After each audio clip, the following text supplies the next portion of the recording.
Biung sange. Bae guyu. Bae sinden iki gak sinden sapa Rini Gireh Petek. Iya. Asline ya Rini Diang. Rini dia. Diangkrek monggo masal. Nuwun sewu mriko, Mbak. Nggih. Iki dipirsani tiyang kathah. Lah iya. Ora apa-apa iki bab kesehatan kok. Iki kanggo ndiyangi ngusir jebule Ngusir ngusir nyamuk, malaria. Nah. Iki kanggo kesehatan. Mbok sapine diusir jangan tinggal. Aja. Agak payang Ojo. dipirsani tiyang kertas sing kepang rawuh. Heeh. Iki anu Mas Gareng karo Mbak Lini. Injih. Ing kalenggan iki panjenenganipun Ibu Satinem menika ngapunten kirim donga sewunipun to. Swarginipun jenenipun pepundhen kaum jenenipun Bapak Atmo Gimin.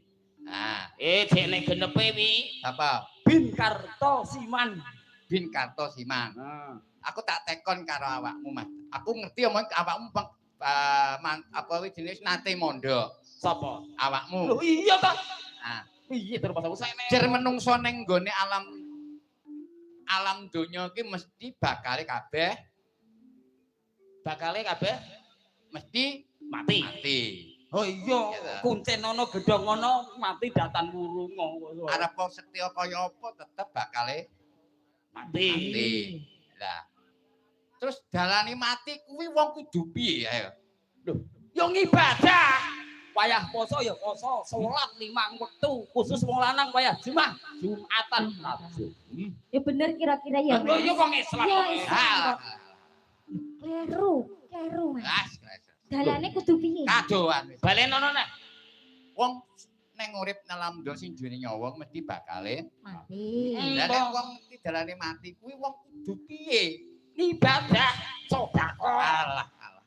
Dan Jawaban lainnya toh. Pret. lah kok piye saiki aku teko. Ah, Nek wong urip ning alam donya kabeh iki datan loro kan tetep mati. mati. Nek wis ngerti dalan mati kudune Balik. Balik. pukul slup dalan. Balik. Lah mergo Dalane mati balik. Ngene. Loh, dalan balik, mati, balik. Cara arek liwat kene terus nek wayangan parkiran dalan mati. Mati balik. Boleh dalan liya ya. Heeh. Kok gak menak jegur kali ae kono kuwi enek.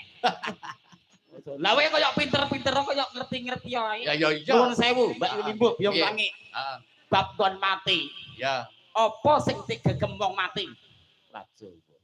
apa sing digegem? Dah, Amal soleh ngikala urip ning donya. wah ngono kok pinter-pinter. Nindake yaiku rukun Islam. Dalang Rajawa ya ditanggap. Oh alah, Oh, alah. kuwi kudu ngene-ngene kleru. Rajawa. Apa sing digegem wong mati? Digegem wong mati ku wong iso iku kudu digegebengan tau digegem. Ya iku urip iku kudu nglakoni ibadah lillahi ta'ala. Lah, yo bener ana iki dalang kentuk nonot Sukino bener. Sesuai. Kon kentuke. Heeh, padha. Digegem wong Lah terus mati yo Lah, ibadah. nek aku ngomong ki kleru nek wis sing bener sing piye? Lho teko. Kok sapa? Nggih teko aku tak genahno. Lah terus Lah kowe pas ngerti? lah kowe nek sing gegem piye Lho maksudnya? termasuk pilih karek pilih cara laler. Heeh, Digegem mati. digegem. Nek Oh. sambekan singklong. Heeh. Gegem. Digegem sing mati ki sapa? Laler apa? Lho goblok ki ora mbok rungokno. Ora. Singklong digegem. Wong jarene wong mati ki gegem apa? Gegem jengklong, gegem laler. Sing Apa ya digegem tuma? wong mati. Oh sing digegem. Digegem wong mati. Ora mesti. Lah, Tapi enek Eh, sing ora mesti. nek nggonku Bri- Eh, nggonku enek sing nek digegem malah urip. apa? Sing digegem malah urip ya enek. Lah. Gak ngono. ya. Jane ngono lho parah. Lah. Assalamualaikum warahmatullahi wabarakatuh. Mas Gareng, Mbak Lini, Nggih. iki nutupne nutupne pamundutan. Lah kose. Heeh, sik, tak wacon dhisik. Iya to. Iya to, sik. Heeh, improve gelut iki pariwara. Pepelingmu diaturke balungan tua siswa privat PSAT wis diaturke pepeling. Ya to. Terus barengi pamundutan saking panjenenganipun Sinoman Ridho Taruna. Pelajare Ya. ngetokno apa? Kuwi, ya to. Aku ngengeki lho. Heeh. Nggih. Sitok iki nu sewu Mas Gareng nggih ya. Nggih. Guyon maton tetep mesti.